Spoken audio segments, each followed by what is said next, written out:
This afternoon, former Deputy Executive Director of the National Service Authority, Gifty Oware-Mensah, pleads not guilty to stealing over 38 million cedis in the NSS ghost name scandals. Also, Attorney General and Minister of Justice provides update on ongoing oral investigations and prosecution of high-profile corruption cases.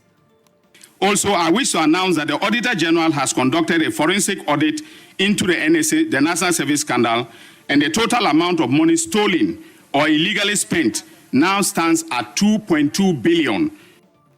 Later on in Parliament, Minority Leader Alexander Panyomakins accuses government of collapsing the computerized school placement system, leading to the chaos that characterized the placement exercise this year. And calm returns to Gulumpe in the Kintampo North municipality following the imposition of a curfew by the Ministry of Interior to quell tension stemming from a protracted chieftaincy dispute. Details of these and more in the next 30 minutes. My name is Grace Hamwajiman. Stay with us.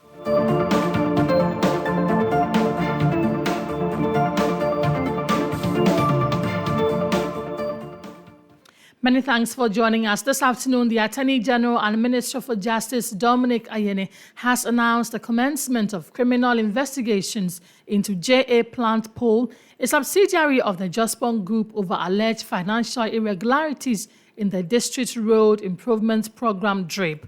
According to the AG, preliminary findings show that JA Plant Pole was overpaid by more than $2 million for services rendered under the contract. He also revealed that the company failed to pay the full taxes due the state. Dr. Ayine made the disclosure during the Government Accountability Series, where he further indicated that the total amount of money stolen or lost to the state through the National Service scandal stands at 2.2 billion cedis. The AG has also been providing updates on other cases under oral. Let's go live to the Jubilee House for more from the press conference.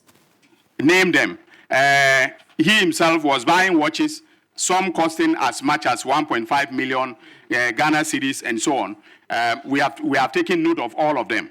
And so we've done the freezing, including those of the vehicles.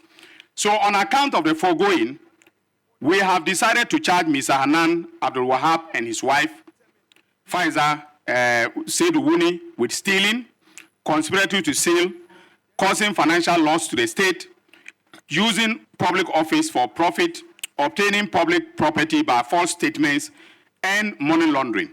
The charges will be filed on Friday, and I have the charge sheet, the draft charge sheet, which I am reviewing here for everybody to see, so that nobody goes to say that I have indicted somebody and I don't have charges. I have my charges ready. From now onwards, when we are announcing the conclusion of investigations, we are either contemporaneously filing charges or we are filing them immediately thereafter.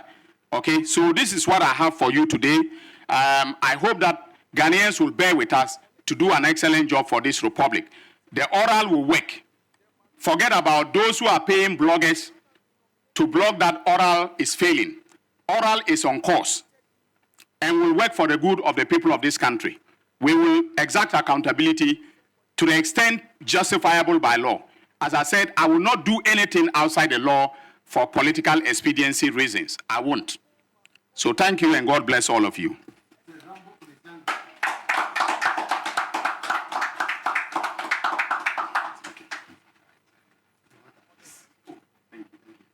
All right. Thank you very much, Honorable Attorney General, for that concise but fact-laden presentation.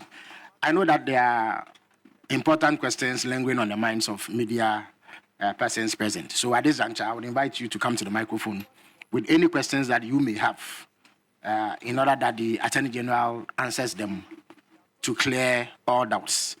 As is the rubric here, because of time, you are limited to one question each. And please avoid lengthy preambles so we can maximize the time left. Thank you very much. Identify yourself, your media organization, and shoot. Okay, Minister, my name is Abdul Hanan Adam. Please, some of my colleagues Yes, please. You are not the Hanan in question. I'm begging you. Yes, some of my colleagues, especially Marshal I'm Agbagba. pointing fingers at you. Please, please. My name is Abdul Hanan Adam. Yes. All right. Minister, I want to find out the case of the former finance minister is one that has come up, especially this week. And the OSP has also issued a statement to that effect after your deputy granted interviews to that effect. What is the current state of that issue, and when should we expect you to officially put in a formal request for the former finance minister to be extradited to Ghana to face prosecution? And secondly, with my namesake case, if you say you have formally charged him and some of the properties have been confiscated, what do you intend? Sorry, you've frozen it. Sorry, what do you intend to do with these properties? Do you intend to sell it off or to put it under the care of the state? Thank you. Thank you very much. Are there any questions, please? Please, all those with questions should move towards the microphone.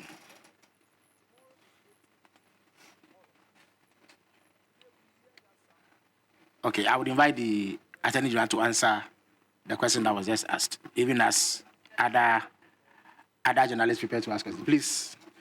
Yeah, all right.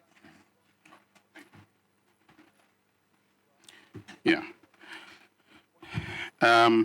With respect to so Hanan, if we are looking for one Hanan and we don't get him, we may come for another Hanan. So, two questions. One is in respect of the former finance minister. There has been a lot of talk on both mainstream and social media regarding what is happening. All right. In a nutshell, the processes have begun for the request to be made. The point is that the request to be made to the American authorities. When doing extradition, you cannot make a request unless you have a solid case, a docket that has been built. And in the case of the Americans, the practice is for you to have filed charges. And so, for instance, when Kofi Boateng, when we extradited Kofi Boateng, Kojo Boateng, to the U.S. on the request of the Justice Department of the United States, the Justice Department actually sent me what they call the bill of indictment. All right, that's the charge. Those are the charges. They sent me the charges, the supporting facts, and everything. And ladies and gentlemen, they spent 6 years investigating the syndicate of criminals that included, Kojo Boateng. 6 years. All right. So the point that we have made, that my deputy made, is that without a docket, we cannot make the request. So we are still waiting for the docket. That is all I can say for now. I've read everything that has been said by the OSP and his office. I respect his office. I respect the autonomy of the office and so on. Okay, but we in the Attorney General's Department cannot begin an extradition request with a bare letter. We need the evidence to be able to do so. That's all I can say. So the formal processes have started. Then, what do we wish to do with the properties? Well, when they are handed over to the state, the appropriate authorities will know what to do with them. Okay, so for instance, in respect of the real estate, it will be the Ministry of Works and Housing that will take proper custody of them and then be able to determine to what use they will be put by the Republic. If it is also the case that we should auction them and then put the money into the consolidated account, that decision will be taken by Cabinet, and then we will continue from there. All right.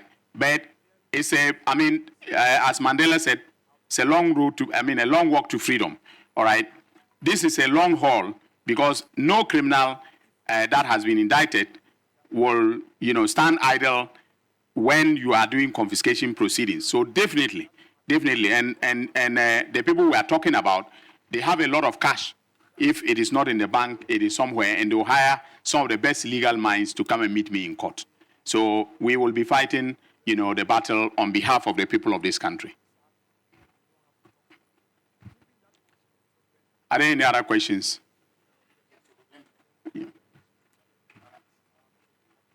If there are any other questions, we will invite them at this juncture. Otherwise, we call it a day. Please step up.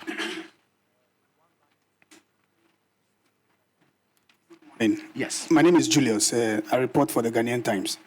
Mr. Minister, throughout the presentation, you keep calling on Ghanaians to be patient with you as you, in your words, painstakingly do some due diligence before you proceed to court. How do you feel when people say prosecutions are delaying? Thank you. Thank you very much. Hanan. Okay, Minister Hanan is back again. Minister, I also want to find out, you just announced that Hanan and his wife have been formally charged. I want to find out from you, the list of oral cases that you've mentioned, have they also been charged or yet to be charged? Thank you. I think he provided the answer in the brief, but for your benefit and those who may not have heard him, he will reiterate that point. Yes, Max, you can come to the microphone here.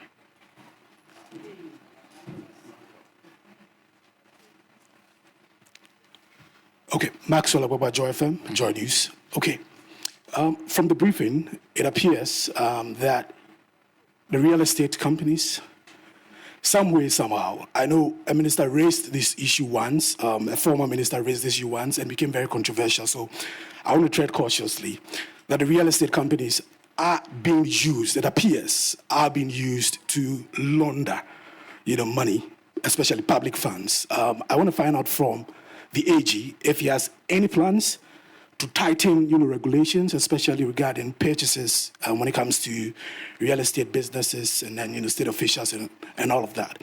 The second question is on the National Cathedral. I remember sometime in July, 3 months ago, the AG was tasked by the president to take legitimate and legal steps to terminate the National Cathedral contract, and then also take legal steps to dissolve the Board of Trustees. I want to find out from the AG what the update is regarding that. Thank you. Thank you very much, Max. Yeah, Kester. My name is Kester Crunchy. I write for the Daily Graphic. My first question is regards the setting up of the special courts to prosecute galamseyers and people who steal money from the government. I wanted to know from the Auditor General, the Attorney General, the relationship he has with the Auditor General now.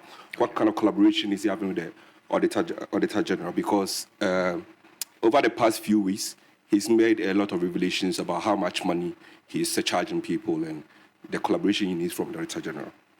I think The we also second one- take advantage to brief you on the outcome of the meetings. Yes, exactly, that were with the held president. on Yes. Monday, with the president on the matter, yeah. The second one is with the Office of the Special Prosecutor. I know he has spoken about it, but today the Office of the Special Prosecutor, the Special Prosecutor himself said he's collaborating with your office. But that was not the indication we had when your deputy spoke to the media. It looked like they had made some requests and was not forthcoming.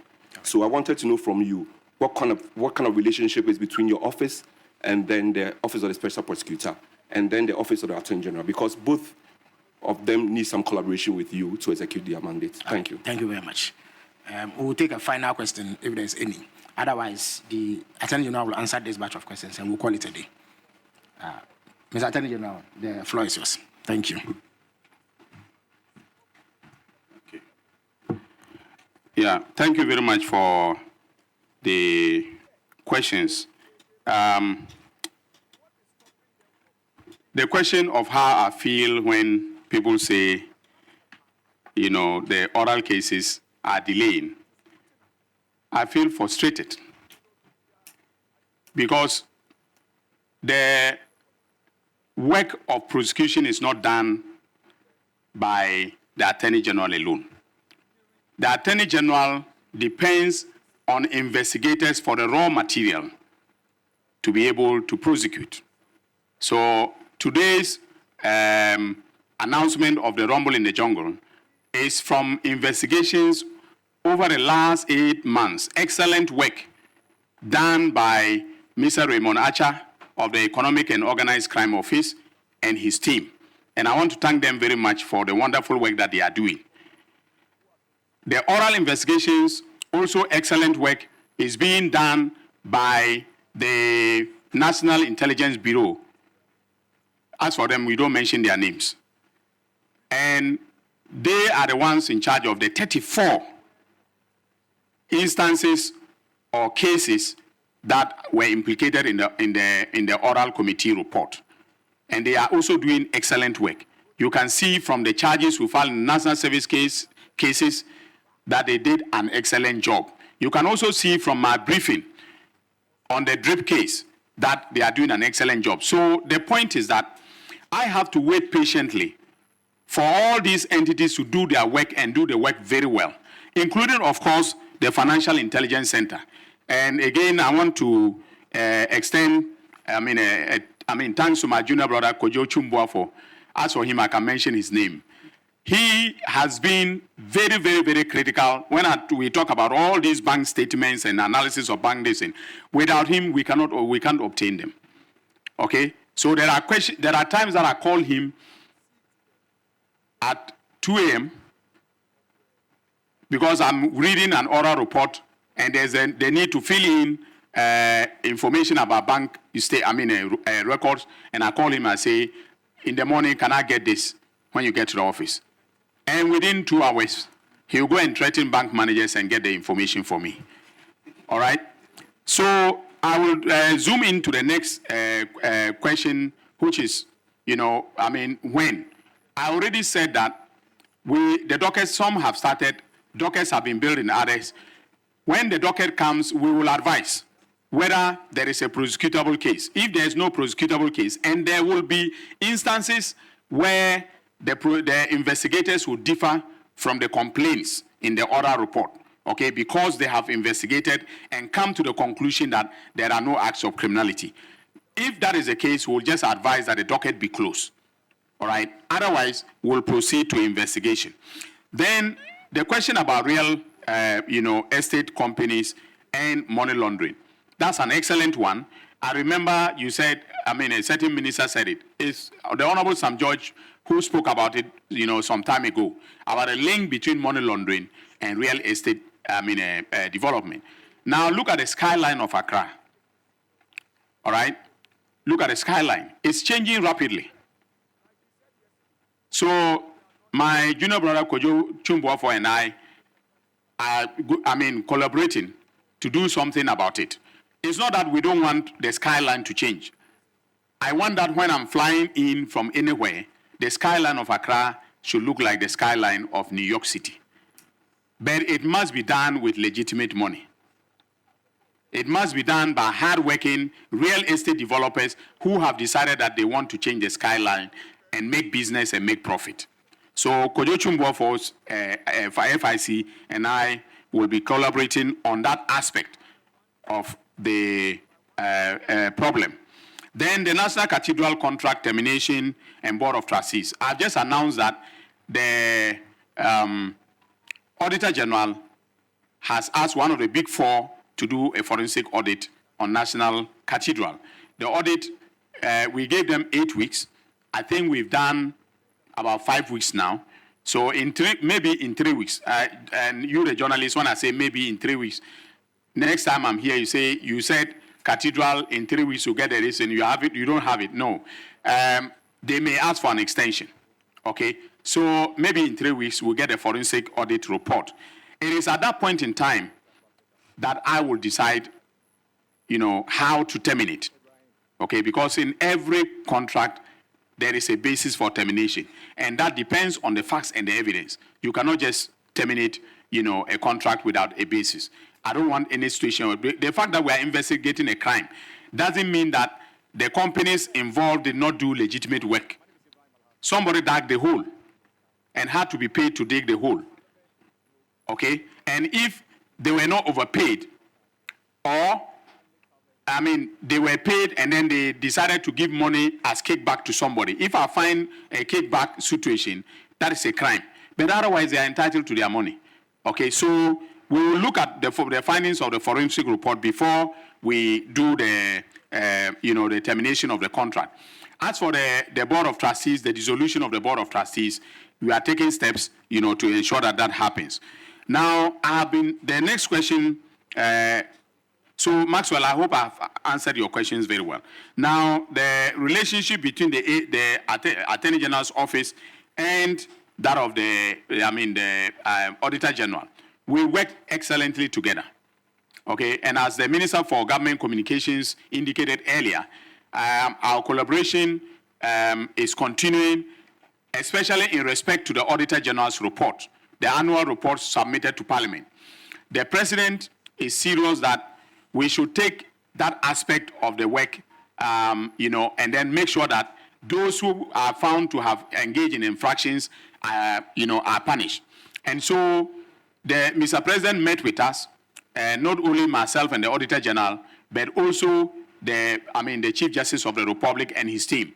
And the idea is for us to set up special courts that are designated and given the mandate to deal exclusively with matters raised in the Auditor General's report that border on criminality. And we are going to take a two-pronged approach. Okay, one approach is criminal prosecution. The other is the exercise of the power of disallowance and surcharge under Article 187 of the Constitution. That power is granted to the Auditor General.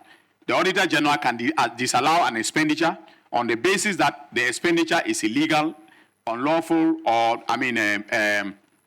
or criminal, and then where it is criminal, refer the matter to me, or where it is simply a matter of civil law, impose a surcharge, disallow the expenditure, and impose a surcharge. So we are going to adopt the two approaches and then make sure that we succeed in making the Auditor General report meaningful to Ghanaians. Then OSP says he's collaborating with my office. That is true. You've seen the exchanges. Yes, we are collaborating. All right.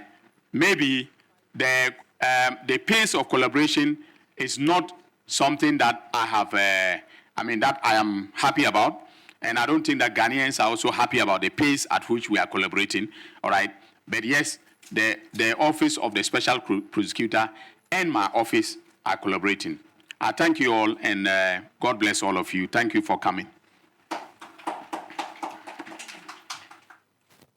You're still live on 3FM 92.7. We have been listening to the Attorney General Dominic Ayine addressing the media on a number of issues being investigated by the Operation Recover All Loot team. He's been talking about Zoom Lion. He's been talking about the National Cathedral. He's been talking about the relationship between his office as well as the Office of the Special Prosecutor, the actions they've taken on a number of issues, and how they are committed in exacting accountability. And so Ghanaians should not think that oral is dead. We'll bring you a lot more on this in our subsequent bulletins, but time now for us to go for a break. When we are back, we have some other stories.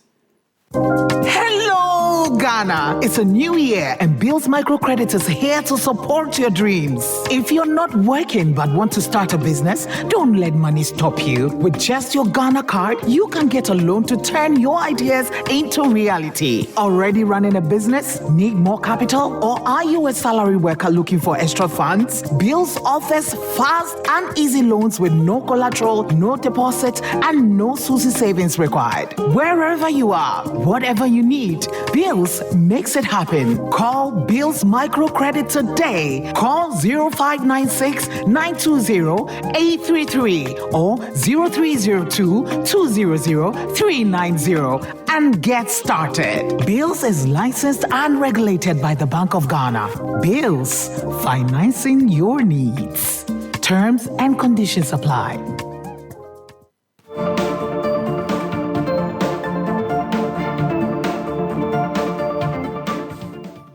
Welcome back. You're still live on the media news on 3FM 92.7. Let's just stay on issues of law and go to the Accra Court because it has granted former Deputy Executive Director of the National Service Authority, Gifty Owari Mensah bail in the sum of 10 million cedis with 3 sureties. She pleaded not guilty to multiple charges, including stealing, causing financial loss to the state, and money laundering. Prosecutors allege that she generated over 9,000 ghost names in the National Service Authority's central management system, resulting in a financial loss of more than 38 million cedis to the state. Lord Edu Asare, my colleague, was in court for us and joins us on the phone with more. Lord, bring to us the details and highlights of the proceedings today.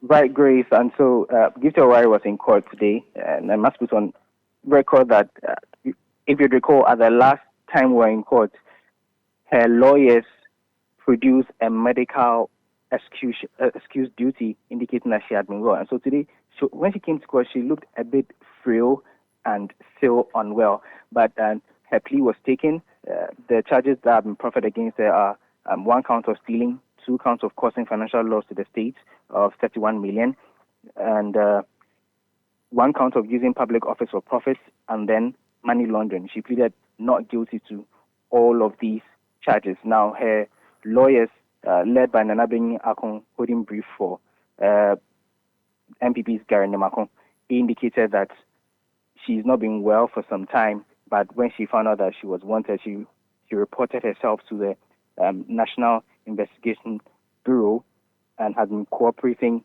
with investigators. He indicated that she's a mother of a 3-year-old daughter, very well known, and her passport, as he spoke in court, has been deposited with the NIB. And so he was praying for a bail for her, indicating that there's no way she can be flight risk, looking at the things that he had highlighted before the court.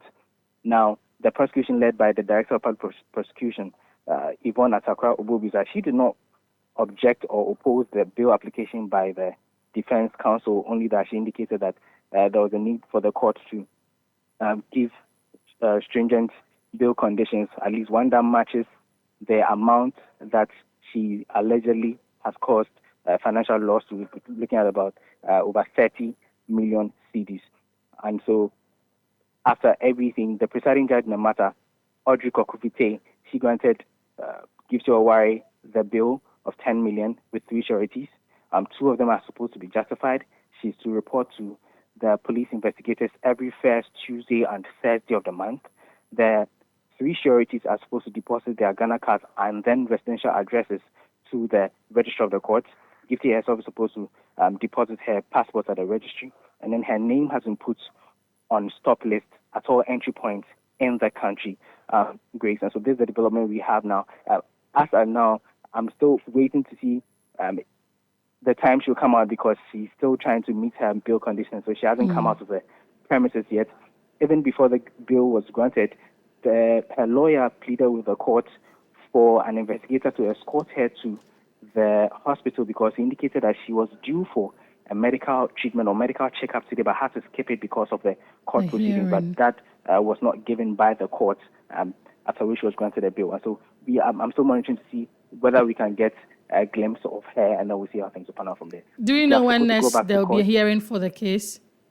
Great. So they are back in court on November 25th, but prosecution has been ordered to file their disclosures before the 19th of November. All right, Lord, thank you for bringing us those details. My colleague, Lord Edu Asare, bringing us details on the issue involving the former executive director of the National Service Authority, who is being trialed in the issue of causing financial loss, including stealing and then also money laundering. The prosecutors allege that she generated over 9,000 ghost names in the National Service Authority's central management system, resulting in a financial loss of more than 38 million cedis to the state. The case is ongoing. We'll see how it pans out. But that is it for us by way of the midday news on 3FM 92.7. Came to you from our studios here at Adesawe Kanda, Accra. My name is Grace Hamwa Ajiman. Business is back shortly. Stay with us.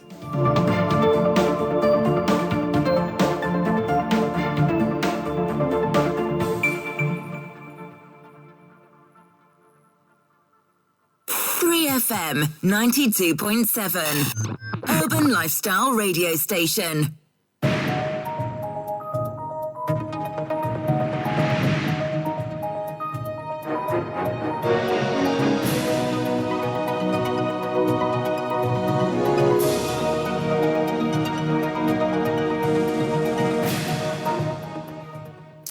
Good afternoon. Welcome to Business Daily on 3FM 92.7. Coming up this afternoon, government plans engagement to prevent stalling of public projects amid political changes.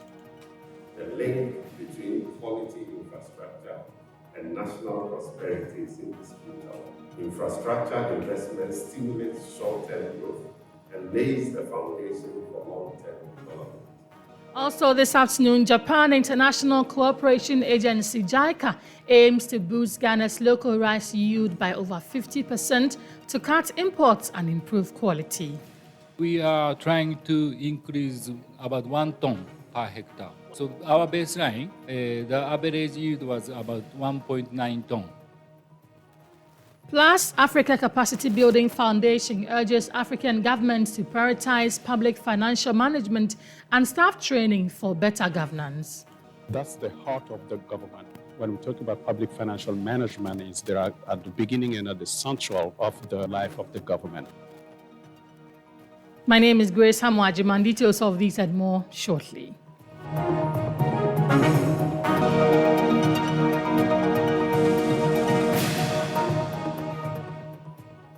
Let's get into the details now. Government is moving to safeguard publicly funded projects from stalling due to changes in administration, according to Deputy Minister of Finance Thomas Nyarko Ampem. The minister indicated that plans are underway to engage key government agencies to ensure continuity and prevent the halting of crucial development initiatives, a common issue during transitions of power. Ampem made the announcement while speaking at the launch of the Ghana Infrastructure Plan. This long-term framework is designed to guide national development and strategically address the country's significant infrastructure gaps. The long-term Ghana Infrastructure Plan being launched is a direct manifestation of the President's transformative agenda, an agenda that views infrastructure as connectivity, opportunity, and dignity for our people. With this plan, the future of Ghana's infrastructure is hopeful and brighter. Improving macroeconomic situation provides a platform from which to foster and fund a big push for infrastructure instead of the usual piecemeal efforts. From the perspective of the Ministry of Finance, the link between quality infrastructure and national prosperity is indisputable. Infrastructure investment stimulates short-term growth and lays the foundation for long-term development. That was Deputy Finance Minister Thomas Nyarko Ampem. In a bid to reduce Ghana's reliance on rice imports, the Japan International Cooperation Agency, JICA, says it is working with key stakeholders to boost local rice yields by more than 50%. The initiative aims not only to increase output, but also to improve grain quality to meet international standards and suit Ghanaian consumer preferences. According to the Observatory of Economic Complexity, Ghana imported $342 million worth of rice in 2023, ranking 29th globally out of the 223 countries. That year, rice was Ghana's fifth most imported commodity out of 1,177 products tracked. JICA hopes to shift this narrative through its Ghana Rice Production Improvement Project GRIPE. Chief Advisor on Rice Cultivation under the GRIPE initiative, Nokwaki Oizumi, spoke to journalists on the sidelines of the Africa Field Innovation Center for Agricultural Technology seminar. Yeah, actually not only seed, but also we need to introduce good agriculture practices. So we are trying to increase about 1 ton per hectare. So our baseline, the average yield was about 1.9 ton. So we want to increase the average yield to 2.9 ton or 3 ton. JICA says it remains committed to strengthening partnerships with Ghana to advance the country's agricultural sector. Our focus will be always in technical cooperation, so technical assistance, capacity development, together with some grant aid projects. As we have explained, we are planning to start a new grant aid project on rice seeds. And that was Tomokazu Nagai, Project Formulation Advisor at the Japan International Cooperation Agency, ending that report. Let's do some other stories. The Africa Capacity Building Foundation, ACBF, is calling on African governments to prioritize effective public financial management and invest in continuous training for staff to keep pace with modern practices. PFM remains a vital yet underperforming pillar of governance across the continent, with systemic inefficiencies hampering revenue mobilization and service delivery. Despite ongoing reforms, weak accountability, politicized budgeting, and fragmented oversight continues to drain resources and limit the impact of public investment. These challenges undermine sustainable development, erode public trust, and constrain Africa's ability to finance its own growth agenda.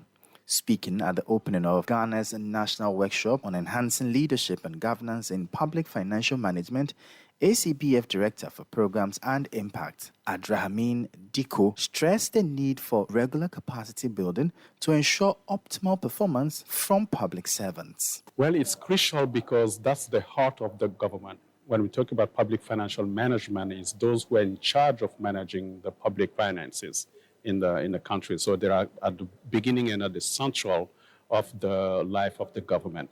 So building the capacity of those in charge of public financial management is critical and is crucial. Meanwhile, the Chief Economics Officer at the Ministry of Finance, Ebenezer Norty, reaffirmed the government's commitment to strengthening PFM systems in the national interest. We've actually realized that when we have our PFM right, it will definitely serve as an anchor to anti-corruption, issues of fiscal sustainability, as well as value for money. And we know that as a country, we've had challenges with our development with regard to how we have managed our finances and all that. And so this program is very important to us in that regard. You heard the Chief Economics Officer at the Ministry of Finance, Ebenezer Norty, ending that report. That will be all by way of the business news on 3FM 92.7. My name is Grace Hamuajiman. For more business stories, log on to our website, 3news.com. Enjoy the rest of your afternoon. Black Rasta is standing by to bring you more.